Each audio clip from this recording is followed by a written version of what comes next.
الحمد لله الحمد لله الذي أرسل رسوله بالهدى ودين الحق ليظهره على الدين كله وكفى بالله شهيدا. وصلى الله على النبي الأمي وعلى آله وأصحابه الذين أقاموا دعوة الإسلامية إقامة لا مزيد عليه. وبعد فأعوذ بالله من الشيطان الرجيم. بسم الله الرحمن الرحيم.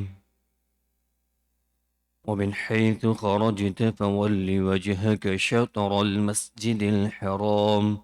وإنه للحق من ربك وما الله بغافل عما تعملون. ومن حيث خرجت فول وجهك شطر المسجد الحرام وحيث ما كنتم فولوا وجوهكم شطره لئلا يكون للناس عليكم حجة إلا الذين ظلموا منهم فلا تخشوهم واخشوني إلا الذين ظلموا منهم فلا تخشوهم واخشوني ولأتم نعمتي عليكم ولعلكم تهتدون. صدق الله العظيم.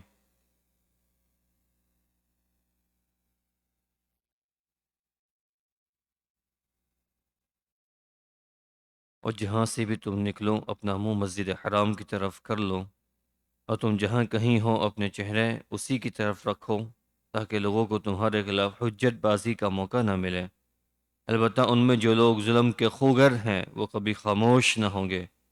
تو ان کی کچھ خوف نہ رکھو، ہاں میرا خوف رکھو، اور تاکہ میں تم پر اپنا انعام مکمل کر دوں اور تاکہ تم ہدایت حاصل کرو۔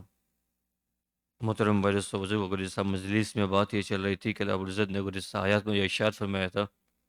الذین آتیناہم الکتاب یعرفونہ کما یعرفون ابناءہم، جن لوگوں کو کتاب دی گئی ہیں وہ حضور صلی اللہ علیہ وسلم کی شخصیت کو اور آپ کے حق ہونے کو،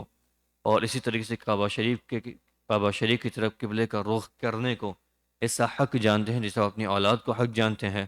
پھر اس کے بعد ارشاد فرمایا گیا تھا وَإِنَّ فَرِيقًا مِّنْهُمْ لَيَكْتُمُونَ الْحَقَّ وَهُمْ يَعْلَمُونَ، کہ ان میں سے ایک گروہ وہ ہیں جو حق بات کو جان بوجھ کر چھپاتا ہے،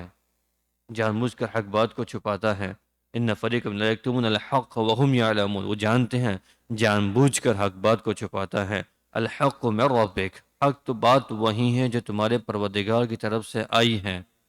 چاہے مصلحت ہے دنیا والے کچھ اور سمجھ رہے ہوں، لیکن حق شریعت وہی ہے جو ہمارے پروردگار کی طرف سے ہم کو دی گئی ہے، جو اللہ رب العزت کی طرف سے ہم کو دی گئی ہیں، جس کا ہم کو مکلف بنایا گیا ہے۔ دنیا کے تمام انسان اسی شریعت کے مکلف ہیں، کوئی اونچ نیچ، کوئی برابر، کوئی آگے پیچھے کا کوئی اس میں دخل نہیں ہے، سارے شریعت کے احکام کو فالو کرنے کے اندر برابر ہیں۔ فلا تکونن من الممترین، اللہ تعالیٰ کا ارشاد فرماتے ہیں چنانچہ آپ شک کرنے والوں میں سے نہ ہونا، شک کرنے والوں میں سے نہ ہونا۔ بہت سے ایسے گزشتہ میں بھی میں نے عرض کیا تھا، ایسے مسائل باقاعدہ پلاننگ کے ساتھ چلائے گئے ہیں امت کے اندر، جس میں علماء کرام کا اختلاف ہے، ائمہ اکابرین کا اختلاف ہے، بعد والوں کی باتیں نہیں ہو رہی ہیں، ان اکابرین کی بات ہو رہی ہیں جن کا امت کا اتفاق ہے۔ ائمہ جو اربع ہیں، جو فقہی اعتبار سے جو مسالک قائم کیے گئے ہیں، ان میں ان کا اختلاف تھا، تو ان مسائل کو امت کے اندر وہ فیمس کیا جا رہا ہے، اور ان راستوں کے ذریعے سے امت کے عقیدے پر حملہ کیا جا رہا ہے، امت کے عقائد کو برباد کیا جا رہا ہے، اور ان چیزوں میں رکھ کر ان مسائل کے اندر، جیسے میں نے گریشہ بھی عرض کیا تھا، رفع یدین کے سلسلے میں ہے، آمین بالجہر کے سلسلے میں ہے، اور ایسے بہت سے نماز کو وطر کرنا، اور حنفی اور صافی جو مسلک کے مطابق ظہر اور عصر کی نماز کے وقت میں اختلاف ہے، ان چیزوں کو امت میں ارادتاً اسے مشہور کیا جا رہا ہے، فیمس کیا جا رہا ہے، تاکہ ایک دوسرے کی مخالفت، ایک دوسرے کے اندر عناد اور دشمنی کا جذبہ پیدا ہو جائے، ایک دوسرے کی نفرتیں پیدا ہو جائیں، اور ان چیزوں میں مشغول رکھ کر امت کو حقیقی اعمال سے دور کیا جا رہا ہے، امت کو حقیقی اعمال سے، جس کے ذریعے سے اللہ کی رضا حاصل ہو، جس کے ذریعے سے اللہ کی خوشنودی حاصل ہو، اور جس کے ذریعے سے اللہ کے یہاں مقام آدمی اپنا بلند کریں، اور جس کے ذریعے سے جنت کا حقدار بنے، ان چیزوں سے آدمی کو دور رکھا جا رہا ہے، ان چیزوں سے آدمی کو دور رکھنے کی ساری سازشیں پرانی ہو رہی ہیں۔ تو اسی کے متعلق اللہ تعالیٰ نے آگے اشارہ کیا، وجہت ہوا لکل ولکل وجہت ہوا مولیہ فاستبقوا الخیرات، فاستبقوا الخیرات، کہ نیک کاموں کے اندر آگے بڑھے، جلدی بڑھے۔ یہ میں نے گریشہ بھی عرض کیا تھا کہ کسی نیک کام کا جذبہ اور داعیہ پیدا ہونا یہ اللہ کی طرف سے ایک توفیق کا ملنا، یہ اللہ کی طرف سے ایک مہمان ہے، ایک مہمان ہے۔ آدمی اس کی قدر کر لیں تو اللہ کے یہاں بہت سارے اس کے مقام مل سکتے ہیں، نیکیوں کا ذخیرہ جمع ہو سکتا ہے۔ اگر آدمی نے اس کو کیا ابھی نہیں بعد میں کر لوں گا، ابھی نہیں بعد میں کر لوں گا، آدمی کے دل میں خیال آیا کہ مسجد میں آ گئے، 2 رکعت نماز پڑھنے کا موقع ہے، وقت بھی ہے، تو ادھر ادھر کی ایران تران کے بعد ضائع کیے بغیر اللہ تھوڑا سا وقت نماز میں گزار دیں، تھوڑا سا وقت دعا کرنے گزار دیں، تھوڑا سا وقت قرآن کی تلاوت میں گزار دیں، تھوڑا سا وقت دعا ذکر میں گزار دیں۔ لیکن آدمی اس کے ٹھیک ہے ابھی تھوڑی بار کرتا ہوں، اکثر ہمارے ساتھ یہ ہوتا ہے، ٹھیک ہے تھوڑی دیر بعد کرتا ہوں، دل میں دائیا پیدا ہوا کہ اس کو تھوڑا سا صدقہ کر دیں، تھوڑی سی چیریٹی کر دیں، تھوڑا سا کسی کی ہیلپ کر دیں، کسی کی مدد کر دیں، پھر تھوڑی دیر پھر بعد میں کر لیں گے۔ نماز نفل پڑھنے کا ارادہ ہوا بعد میں کر لیں گے۔ کسی کے ذمے کو اپنی عمری قضا باقی ہیں، گزشتہ زمانے کی جو قضا ہو چکی نماز ہے وہ باقی ہیں، دل میں خیال آ رہا ہے، بس یہ اللہ کی طرف سے یہ باتیں دل میں ڈالی جا رہی ہیں کہ وہ اپنی عمر کی قضا جو تیرے پاس وقت ہے، اپنی جو پچھلی قضا نمازیں ہیں اس کو ادا کر لیں، اس کو قضا پوری کر لیں، تھوڑی دیر بعد میں کر لوں گا، چلو بعد میں کر لوں گا۔ تو یہ اللہ کی طرف سے مہمان ہے، یہ چلا جائے گا۔ اگر اس کی قدر نہیں کی تو یہ چلا جائے گا، اس کی قدر نہیں کی تو چلا جائے گا۔ تو اسی آیت کریمہ کے اندر اللہ تعالیٰ ارشاد فرماتے ہیں بس سابق الخیرات، نیک کاموں کے اندر اپنے آپ کو آگے بڑھائیں، نیک کاموں کے اندر اپنے آپ کو آگے بڑھائیں۔ دنیا کے مختلف کاموں کے اندر اپنے آپ کو آگے بڑھاتے ہیں، مختلف چیزوں کے اندر، یہ چیزیں ہو جس کے اندر اللہ تعالیٰ ہم سے ڈیمانڈ کر رہا ہے۔ جو لوگ عربی زبان سے واقف ہو جانتے ہیں، سین تا کو استقبال سے پہلے سین تا کو استعمال کیا گیا ہے، یعنی طلب کا مادہ پیدا کیا گیا، اس کے اندر طلب کو پیدا کی گئی ہے۔ یہ چیز اللہ کو مطلوب ہے۔ کون سی مطلوب ہے؟ کہ نیکیوں میں آگے بڑھنے والے، نیکیوں میں آگے بڑھنے والے جو ایک دوسرے سے نیکیوں کے اندر آگے بڑھتے ہوں کہ اس نے اتنی نیکی کی، اس سے میں نیکی میں آگے بڑھ جاؤں۔ اور یہی صفات صحابہ کرام کی تھی۔ اس کے سلسلے میں گزشتہ مجلس میں بھی ہم نے کافی ساری باتیں ہم نے سنی، سے اللہ تعالیٰ عمل کی توفیق عطا فرمائے۔ اس کے بعد اللہ تعالیٰ کے ارشاد فرماتے ہیں اینما تکونوا یأتی بکم اللہ جمیعا ان اللہ علی کل شیء قدیر، یعنی تم اپنے کام میں لگ جاؤ، یہ ان کی بحثوں کے اندر نہ پڑیں، اپنے کام میں لگ جاؤ اور نیک کاموں کے اندر ایک دوسرے سے آگے بڑھنے کی کوشش کرو۔ آخری انجام یہ ہوگا کہ تمام مذاہب والوں کو اللہ تعالیٰ اپنے پاس بلائے گا، اور اس وقت ان سب کی جو ایٹیٹیوڈ ہے، ان کا جو تکبر ہے، ان کا جو ایگو ہے، اور جس کی وجہ سے وہ اختلاف کرتے تھے اور آپ کے قبیلے کو نہیں مانتے تھے اور آپ کے دین کی حق بات کو نہیں مانتے تھے، ان تمام کو آخر میں اللہ کے سامنے ہی جمع ہونا ہے، آخر میں اللہ کے سامنے پہنچنے والے ہیں۔ وہاں سب کا قبلہ ایک ہو جائے گا، جو اللہ سبحانہ و تعالیٰ کی مقدس ذات مبارکہ ہے، ان کے سامنے سب کو اللہ کے سامنے کھڑا ہونا ہے، کوئی چھٹکارا کوئی وہ نہیں ہے۔ تو یہ باتیں بڑی اہم ذمہ داری کی ہیں ہمارے زندگی کے اندر اتارنے کے اعتبار سے۔ ہم میں سے ہر ایک، میں اپنی ذات کو اتار لے کے سوچوں کیا یہ باتیں میری زندگی کے اندر اتر رہی ہیں، اور ہم میں سننے والے کہنے والے ہر ایک اس بات کا محتاج ہیں۔ تو اس دین کی بات سے علماء کرام کی کتابوں کے اندر لکھا ہے دین کی باتوں کو محتاج بن کر سنیں۔ اگر آدمی دین کی باتوں کو محتاج بن کے سنتا ہے تو وہ دین کی بات اس کے دلوں میں اترتی ہے، ورنہ صرف یہ نالج جمع ہوتا ہے، علم جمع ہوتا ہے، اور وہ علم جو عمل کے بغیر ہو وہ اللہ کے مقبول نہیں ہے، جو علم عمل کے بغیر ہو وہ اللہ کے مقبول نہیں ہے۔ تو دین کی باتوں کو ہم محتاج بن کے سنیں، محتاج بن کے۔ یہ ساری باتیں میری اپنی ضرورت کی ہیں۔ جیسے آدمی ڈاکٹر کے پاس بیٹھے تو صرف ڈاکٹر کی باتیں کسی کان لگا کر سنتا ہے، اس لیے کہ ایک کان سے سن سے دوسرے کان کے نکال دیں۔ کوئی آدمی کسی کیس کے اندر ملوث ہو گیا، کسی ایکسیڈنٹ ہو گیا، یا کسی کا اس کو کرائم رپورٹ ہو گیا، اب وکیل اس نے ہائر کیا ہوا ہے، تو وکیل کی باتیں کیسے سنتا ہے وہ؟ یہ کہ وہ ایک کان سے سنے دوسرے کان سے نکال دی، کہ نہیں، گہرے کان سے سنتا ہے۔ اور کیوں سنتا ہے؟ کہ اس کے اوپر عمل کرنا ہے۔ لیکن جب دین کی باتیں ہوتی ہیں تو آدمی اپنے آپ کو غافل کر دیتا ہے، کبھی ادھر کبھی ادھر کبھی ادھر، کبھی محتاج بن کر کبھی مجبوری کے اندر۔ یہ چیزیں آدمی کو عمل پہ کھڑا نہیں کرتی۔ دین کی باتیں اس سے زیادہ ضروری ہے، جو ان ڈاکٹروں کی باتیں ہم سنتے ہیں، ان وکیلوں کی باتیں سنتے ہیں، اس سے زیادہ اہم اور امپورٹنس ہے دین کی باتیں۔ یہ ہم میں سے ہر ایک کی ضرورت ہے، اور اس کے ہو سکتا ہے ان کی باتوں سے ہماری دنیا سنور جائے، جو مختصر ہے، معمولی ہے، ان باتوں سے ہماری آخرت سنورے گی، ان باتوں سے ہماری قبر و حشر بنے گا، جو ہمیشہ کا ہے، لمبا ہے، اس کی کوئی انتہا، کوئی لیمیٹ نہیں ہے، کوئی اینڈنگ نہیں ہے، اور اسی کے اوپر فیصلہ ہونا ہے۔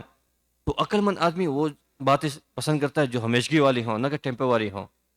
تو اس سے نہیں کہہ رہا کہ ان کی باتیں نہ دھیان سے، ان کی باتیں بھی دھیان سے سنی جائے، لیکن دین کی مجلسوں کو بھی توجہ کے ساتھ محتاج بن کر، اپنے آپ کو ضرورت بنا کر، کہنے والا بھی اتنا ہی محتاج ہے جتنے سننے والے۔ اور تو ہم اپنے آپ کو محتاج بنا کر سنیں کہ یہ باتیں ہماری زندگی میں کیسے اتر جائیں، قرآن کے حکم ہماری زندگی میں کیسے اتر جائے۔ خیر تو میں عرض کر رہا تھا اس کے اگلی والی آیت کے اللہ ارشاد فرماتے ہیں فولی وجہ کا شطر المسجد الحرام. ایک مرتبہ پہلے اللہ تعالیٰ حکم دے چکے ہیں مسلمانوں کو کہ آپ کا رخ کعبہ شریف کی طرف کرنا ہے، آپ کا چہرہ کعبہ شریف کی طرف رخ کر کے نماز پڑھنی ہے. دوبارہ اللہ تعالیٰ ارشاد فرماتے ہیں فولی وجہ کا شطر المسجد الحرام ومن حیث خرجت فولی وجہ کا شطر المسجد الحرام. یہ دوبارہ اللہ تعالیٰ اس حکم کو ریپیٹ فرما رہے ہیں جو حکم پہلے کو بیان کر دیا ہے کہ اپنے چہرے کو کعبہ شریف کی طرف کر لو اپنا رخ مسجد حرام کے سمت کر لو. ومن حیث خرجت، اور تم جہاں سے بھی نکلو، یعنی جس جگہ سے بھی تم سفر کے لیے نکلو، نماز کے وقت اپنا منہ مسجد حرام کی طرف کیا کرو. وَإِنَّهُ لَلْحَقُّ مِنْ رَبِّكَ، اور یقیناً یہ بات اب تمہارے پروردگار کی طرف سے حق ہے، اس میں کوئی شک نہیں ہے، کوئی ڈاؤٹ نہیں ہے. وَمَا اللَّهُ بِغَافِلٍ عَمَّا تَعْمَلُونَ، اور جو کچھ بھی تم کرتے ہو اللہ تعالیٰ اس سے بے خبر نہیں ہے. جو کچھ کرتوت، جو کچھ اعمال تم کرتے ہو اللہ تعالیٰ اس سے بے خبر نہیں ہے. اس کے بعد دوبارہ اللہ تعالیٰ ارشاد فرما رہا ہے، ایک مطلب آگے بیان کر چکے تھے، دوبارہ اس آیت میں شروع کا ارشاد فرمایا، پھر آگے اللہ تعالیٰ تیسری مرتبہ ارشاد فرما رہے ہیں وَمِنْ حَيْثُ خَرَجْتَ فَوَلِّ وَجْهَكَ شَطْرَ الْمَسْجِدِ الْحَرَامِ وَحَيْثُ مَا كُنْتُمْ فَوَلُّوا وُجُوهَكُمْ شَطْرَهُ، کہ اور تم جہاں کہیں بھی ہو اپنے چہرے اسی کی طرف رکھو. کس کی طرف؟ مسجد حرام کی طرف بات ہو رہی تھی، کعبہ شریف کی بات ہو رہی ہے، اسی کی طرف رکھو، اور جہاں سے بھی تم نکلو اپنا منہ مسجد حرام کی طرف کر لو. تو ایک حکم کے لیے اللہ تعالیٰ نے 3 موقع پر اس کو ارشاد فرمایا. ایک ہی حکم ہے کہ مسلمانوں نماز کے لیے اپنے رخ کعبہ شریف کی طرف کریں،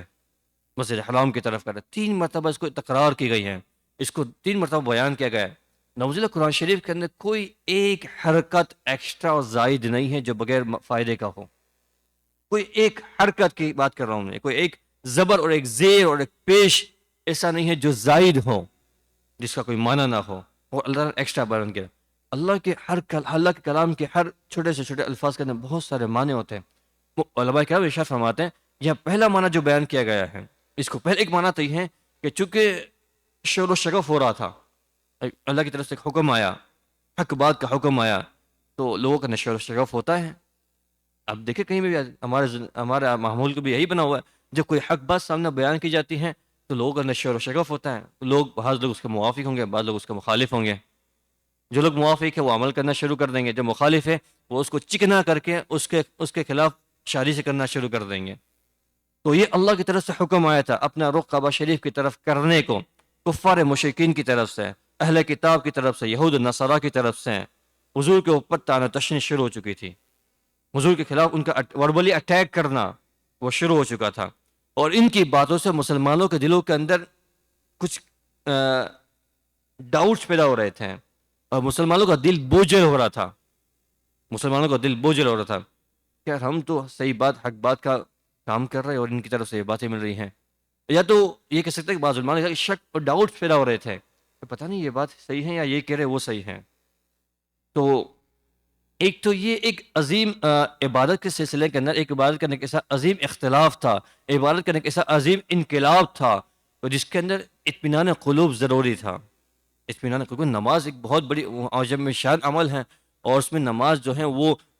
دل مشغول ہو ادھر ادھر تو نماز کے اندر وہ پھر مزہ باقی رہتا نہیں، اس کا مزہ باقی نہیں رہتا نہیں، اس کی وہ سیرت، اس کی وہ تاثیر باقی رہتی نہیں ہے.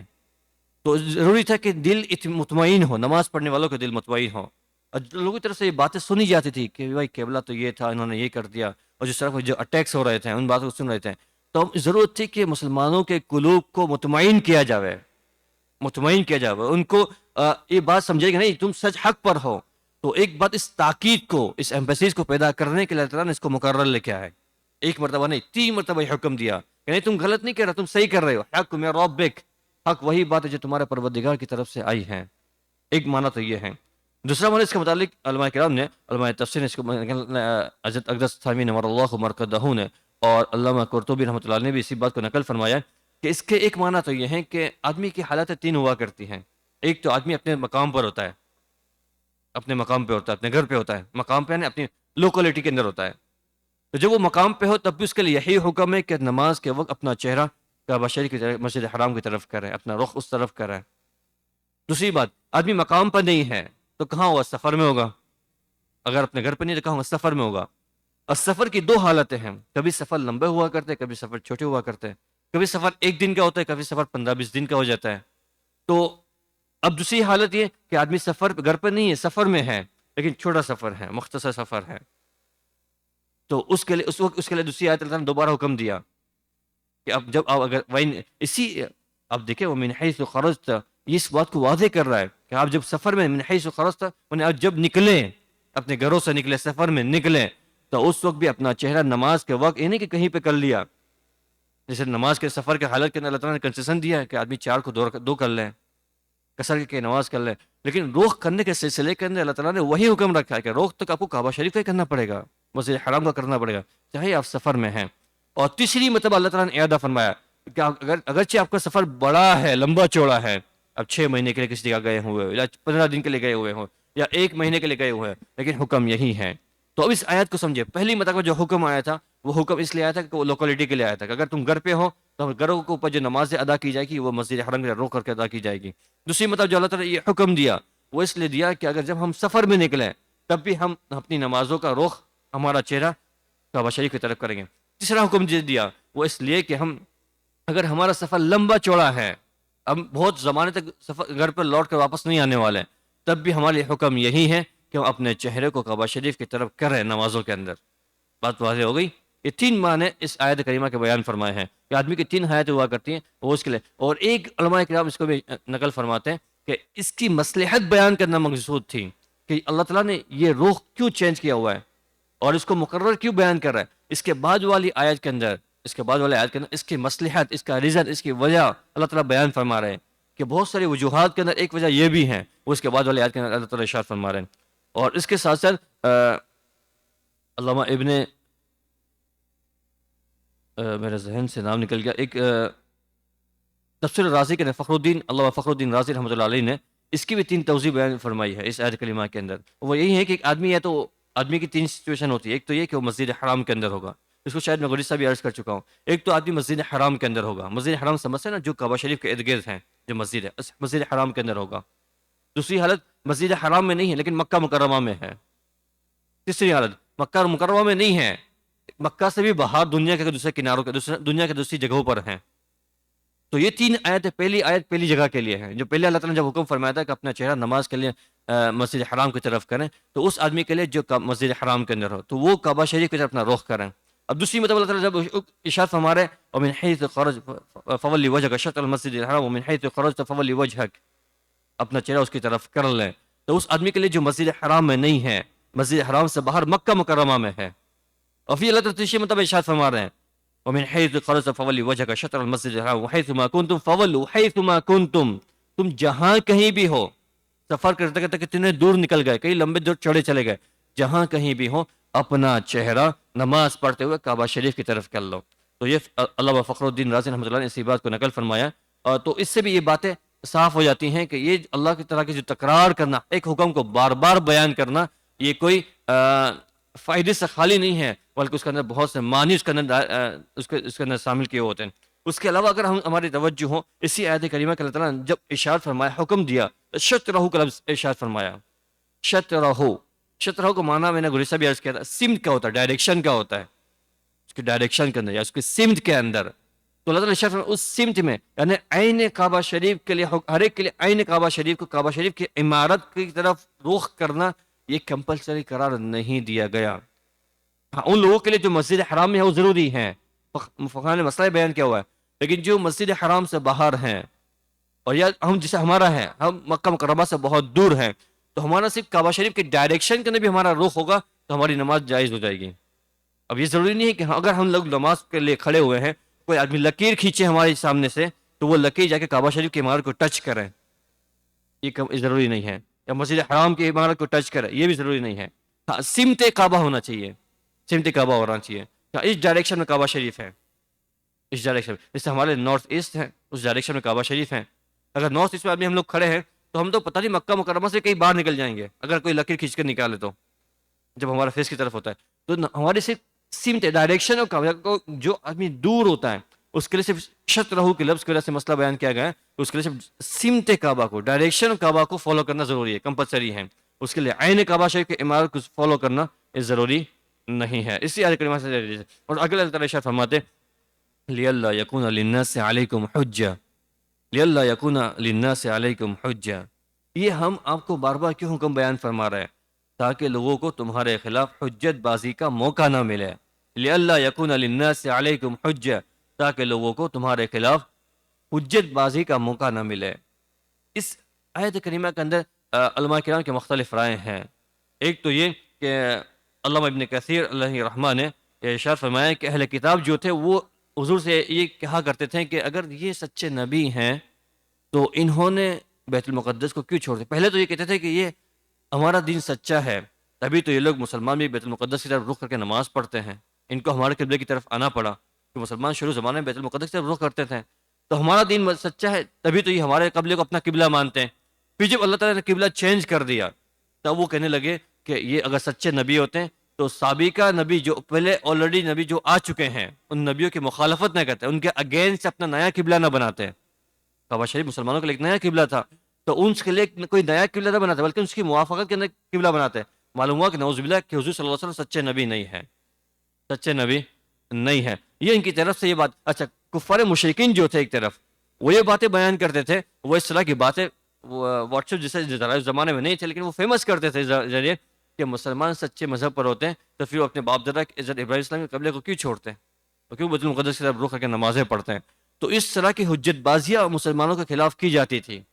مسلمانوں کے خلاف کی جاتی تھی، تو اس کو ختم کرنے کے لیے اللہ یکن للناس علیکم حجہ، اسی کو علماء کرام ابن کثیر ارشاد فرماتے ہیں اشتیاق الرجل الی بیت ابیہ ودین قومہ، یہ آدمی اپنے باپ کے گھر کا مشتاق ہوا کرتا، اپنے باپ کے گھر کی طرف وہ لوٹ کر جایا کرتا ہے اور وہ اپنے قوم کے مذہب کی اتباع کرتا ہے، قوم کے مذہب کی اتباع کرتا ہے۔ تو یہ کہہ رہے تھے کہ یہ بیت المقدس کی طرف رخ کرنے والے تھے لیکن اب یہ دوبارہ مشرکین کے قبلے کی اتباع کریں گے، مشرکین کا قبلہ جو کعبہ شریف تھا اس کی اتباع کریں گے، تو اس کے اندر یہ باتیں شائع کی جاتی تھی اور مشرکین کی طرف سے یہ باتیں آتی تھی سیرجع الی دیننا کما رجع الی قبلتنا، کہ محمد صلی اللہ علیہ وسلم بیت المقدس کی طرف رخ کر کے جب دوبارہ ہمارے قبلے کی طرف رخ کرنے والے بن گئے ہیں، جس طرح انہوں نے ہمارا قبلہ اپنا لیا ہے عنقریب وہ ہمارا دین بھی اپنا لیں گے۔ مشرکین کیا کہتے ہیں حضور سے کہ جس طرح محمد صلی اللہ علیہ وسلم نے نماز پڑھنے کے اندر عبادت انجام دینے کے اندر ہمارا قبلہ کعبہ شریف اس کو اپنا لیا ہے تو عنقریب وہ ہمارا دین بھی مان لیں گے، یعنی اسلام کو چھوڑ کر نعوذ باللہ وہ کافر بن جائیں گے۔ تو اس طرح کی حجتیں مسلمانوں کے خلاف کی جاتی تھیں۔ ارشاد فرمایا لئلا یکون للناس علیکم حجہ، ہم نے اس کو بار بار اس لیے ارشاد فرمایا، آپ کے سامنے حکم دیا تاکہ آپ کے خلاف کوئی حجت باقی نہ رہے، آپ کے خلاف کوئی حجت باقی نہ رہے۔ بڑی مختصر کے اندر اپنی اگلی بات ختم کر دوں، اس آیت کو ختم کر دیں۔ اگر اللہ تعالیٰ ارشاد فرماتے ہیں الا الذین ظلموا منہم، الا الذین ظلموا منہم، مگر ان میں سے جو لوگ ظالم ہیں، جو لوگ ظلم کے خوگر ہو چکے ہیں، جو لوگ ظلم کرنے کے عادی ہو چکے ہیں، ان کے نزدیک حق اور جھوٹ، سچائی اور امانت داری کا کوئی معیار نہیں ہے، وہ ظالم کہلاتے ہیں۔ تو جو لوگ ظلم کے عادی ہیں فلا تخشوہم، فلا تخشوہم، آپ ان کا خوف نہ کریں، آپ ان سے نہ ڈریں، وخشونی، اور مجھ سے ڈریں۔ اللہ تعالیٰ ارشاد فرماتے ہیں فلا تخشوہم وخشونی، اگر آپ کو کسی حق کام کے اوپر عمل کرنا ہے، کوئی حق بات کہنی ہے اور آپ کے سامنے کچھ لوگ ایسے ہیں آپ کی حق بات کہنے پر عمل کرنے پر آپ پر انگلیاں اٹھائیں گے، آپ پر زبانیں تراشیں گے، تو ان کی پرواہ کرنے کی ضرورت نہیں ہے۔ فلا تخشوہم وخشونی، اللہ تعالیٰ اس آیت کریمہ کا یہ ارشاد فرمایا۔ اور علامہ ابھی میں نے عرض کیا علامہ فخر الدین رازی رحمۃ اللہ ارشاد فرماتے ہیں اور اسی آیت کریمہ وهذه الآیۃ تدل على ان الواجب على المرء في كل افعاله وتركه ان ينصب بين عينيه خشیت عقاب اللہ، کہ آدمی کے لیے اسی آیت کریمہ سے یہ بات واجب ہوتی ہے، لازم ہوتی ہے کہ آدمی اپنے تمام افعال اور طرق کے اندر اللہ کی خشیت کو، اللہ کے ڈر کو سامنے رکھے۔ اپنے تمام افعال چاہے وہ کون سی جگہ پر، کسی بھی جگہ پر ہو، کسی کام حق بات اور سچی بات کو کرتے ہوئے، زندگی گزارتے ہوئے اللہ کی خشیت کو اللہ کے سامنے انجام دینے کو۔ من خوف مقام ربہ ونہى النفس عن الہوى فإن الجنۃ ہی المأوى، اس کے آدمی جو اللہ کے سامنے کھڑے ہونے سے ڈرتا ہے، جو مقصد بناتا ہے آخرت کو، تو اس کا ٹھکانہ اللہ تعالیٰ جنت بنا دیتے ہیں۔ تو اسی آیت کریمہ کے جیسے اللہ تعالیٰ ارشاد فرماتے ہیں کہ ان ظالموں جو آپ کے خلاف تراشا کر رہے ہیں، جو آپ کے خلاف باتیں بنا رہے ہیں، تو ان سے خوف کھانے کی ضرورت نہیں ہے۔ آپ اگر ڈرنا تو مجھ سے ڈریں، کیونکہ ان کا آپ کا ڈرانا، ان کا ڈرنا آپ کو کچھ نقصان نہیں پہنچانے والا۔ البتہ آپ نے میری مخالفت کی وہ ضرور آپ کو نقصان پہنچائے گا۔ اللہ کی مخالفت کرنا یہ ہم کو نقصان پہنچاتا ہے، لیکن کسی لوگوں کے خوف سے، سماج سوسائٹی کے خوف سے، ماحول کلچر کے خوف سے، کسی بڑے چھوٹے کے خوف سے اگر آدمی حق بات کو چھوڑ دے اور خاموش رہے اور وہ دنیا کی روش کے اندر اور دنیا کی بھیڑ کے اندر چلتا رہے، تو اللہ تعالیٰ ارشاد فرماتے ہیں کہ آپ سے ان کا خوف کھانے کی ضرورت نہیں ہے، وہ آپ کا کچھ نقصان نہیں پہنچا سکتے جب تک اللہ کی مرضی نہ ہو جائے۔ مجھ سے خوف کھانے کی ضرورت ہے، اگر آپ نے حق بات کو چھپایا ہے، حق عمل کو چھپایا ہے، تو آپ کو مجھ سے خوف کھانا چاہیے۔ آپ کا انجام اس سلسلے کے اندر کیا ہونے والا ہے آپ اس کو دیکھ لیں، آپ اس کو دیکھ لیں۔ یہ آیت کریم ہماری زندگی کا ایک بہت بڑا سبق ہے، میرے لیے، آپ کے لیے، ہم تمام کے لیے اس زندگی کا بڑا سبق ہے۔ حق اور جھوٹ کے اندر کبھی بھی کسی کو راضی کرنے کے لیے، کسی کو خوش کرنے کے لیے، کسی کی چاپلوسی کرنے کے لیے ہم جھوٹ کا سہارا نہ لیں، ہم ناانصافی کی طرف نہ جائیں، ہم غلط باتوں کی طرف نہ جائیں، بلکہ ہماری ذمہ داری ہے کہ ہم حق بات کی طرف جائیں، سچائی کی طرف جائیں۔ اور وہ جو اللہ کس چیز سے راضی ہو رہا ہے، میری قبر اور حشر کس چیز سے بن رہی ہے، کسی کی ناراضگی سے میری اگلی 40 سال کی زندگی برباد ہو جائے، لیکن اگر میں نے اس بات کو چھوڑ دیا، میرا رب اس سے ناراض ہو جائے گا، اور میرے رب کی ناراض ہونے کی وجہ سے میری قبر برباد ہونے والی ہے، اور قبر کے برباد ہونے سے میری آخرت کا انجام خراب ہونے والا ہے۔ تو وہ نقصان ہو جائے، چاہے نقصان ہو جائے دنیا کا، وہ نقصان اللہ کے نزدیک میں کوئی نقصان نہیں ہے۔ تو یہ آدمی کے لیے نفع کا سودا ہے۔ تو یہ بڑا سبق ہماری زندگیوں کے لیے ہے کہ ہم دنیا کے اندر ایک عزیز سے بات ہو رہی تھی، ان کے گھر کا شادی کا موقع تھا، تو وہ بہت سے خرافات کرنے کا پلاننگ کر رہے تھے۔ انہوں نے کہا کہ آپ کے گھر میں یہ نہیں ہونا چاہیے، کہ والد صاحب ناراض ہو جاتے، والد صاحب مانتے نہیں ہیں، ایک والد صاحب کی رضی کے لیے کرنا پڑے گا۔ ڈانس پارٹی ہو رہی ہے، وہ اختلاط کے ساتھ کھانا پینا اور گانے بجائے جا رہے، چیزیں ہو رہی ہیں، باپ کو ناراض کرنے، باپ کو راضی کرنے کے لیے اللہ کو ناراض کر دیا۔ تو یہ فلا تخشوہم واخشونی ہے، اب ان کو یہ ڈر تھا کہ میرا باپ ناراض ہو جائے گا اگر میں حق بات پہ چلوں گا، سچ بات پہ چلوں گا۔ تو یہ آیت کریمہ ہمارے سامنے ایک نصب العین ہے۔ یہ علامہ راضی کے حوالے سے ارشاد فرمائے کہ ان الواجب علی المرء فی کل افعالہ و ترکہ ان ینصب بین عینیہ خشیۃ عقاب اللہ، اللہ کے خوف کو اپنے سامنے رکھیں، اپنے انجام کو اپنے سامنے رکھیں کہ اس کام کے کرنے سے میرا کیا انجام ہونے والا ہے، میرا کیا نتیجہ نکلنے والا ہے، اس کو آدمی اپنے سامنے رکھے۔ اللہ تعالیٰ ارشاد فرماتے ہیں وَلِأُتِمَّ نِعْمَتِي عَلَيْكُمْ وَلَعَلَّكُمْ تَهْتَدُونَ، اور تاکہ میں تم پر اپنا انعام مکمل کر دوں، اور تاکہ تم کو ہدایت حاصل ہو، تاکہ تم کو ہدایت حاصل کروں۔ علماء کرام اس کے متعلق بھی یہ ارشاد فرماتے ہیں اگر آدمی اللہ کی خشیت کو سامنے رکھ کر زندگی گزارے گا، اللہ کی طرف سے مزید انعامات کو وہ اپنی آنکھوں سے دیکھے گا۔ وَلِأُتِمَّ نِعْمَتِي عَلَيْكُمْ، اللہ تعالیٰ ارشاد فرماتے ہیں اگر میرے خوف کو دل میں رکھ کے زندگی گزارو گے نا، تو تمہارے وَلِأُتِمَّ نِعْمَتِي عَلَيْكُمْ، تم پر میرے انعام کو مزید بڑھائیں گے، اللہ تعالیٰ اس کو مکمل کر دیں گے۔ ایک تو علماء نے اس کا یہ معنی بیان کیا ہوا ہے کہ اللہ تعالیٰ آپ کو دنیا کے جھنجھٹوں سے بچا کر سیفٹی کے ساتھ جنت میں داخل کر دیں گے، سیفٹی کے ساتھ، بغیر حساب کتاب کے، سہولت کے ساتھ جنت میں داخل کر دیں گے، اور آپ کو مکمل ہدایت دیں گے۔ دوسری بات ارشاد فرماتے ہیں زندگی گزارنے کا بہترین راستہ اللہ تعالیٰ سمجھائے گا۔ ہم لوگ بہت سے غلطیاں کر بیٹھے ہیں، بہت سے معاملوں کے اندر غلطیاں کر بیٹھے ہیں، تو اللہ تعالیٰ ارشاد فرماتے ہیں کوئی آدمی میرا خوف رکھ کے زندگی گزارتا ہے، میرا خوف رکھ کے زندگی گزارتا ہے، اس کی زندگی گزارنے کا راستہ اس کے لیے آسان کر دوں گا کہ کون سے موقع پہ کون سا فیصلہ لینا ہے، کون سے موقع پہ کیا چیز کرنی ہے، کیا چیز نہیں کرنی ہے۔ اور دوسری بات اس پر میں اپنی نعمتیں مکمل کروں گا، اپنی نعمتیں مکمل کروں گا۔ تو محترم بزرگوں، ان قرآن کریم کی ان آیاتوں کے اندر میرے اور آپ کے لیے ہماری رہتی زندگی تک بہت بڑے اہم اصول